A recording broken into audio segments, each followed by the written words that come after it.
65 news پر آپ کو خوش آمدید۔ مقدس مقامات کا احترام مرکوز نہ رکھنے پر 5 پاکستانی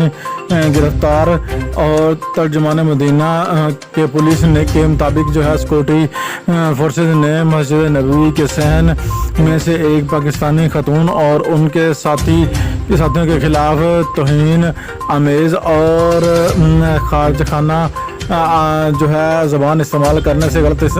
زبان جو ہے استعمال کرنے پر جو ہے 5 پاکستانیوں کو جو ہے گرفتار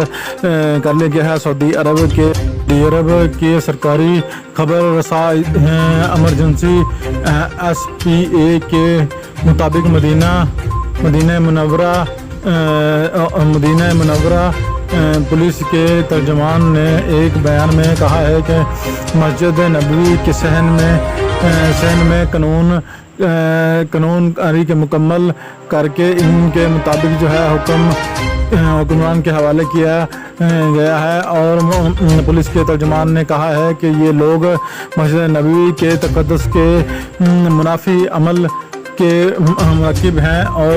ان پر جو ہے حراست سے زائدین کے اسلام جو ہے متاثر ہو سکتا ہے، اور اس سے قبل جو ہے پاکستان میں سعودی سفارتخانہ کے ترجمان نے مدینہ میں جمعرات کو ہونے والے واقعہ کے بعد پاکستانی شہریوں کو گرفتاری کی تصدیق جو ہے کر دی ہے، اور سعودی عرب سفارتخانہ کے ترجمان نے جمعہ کے اور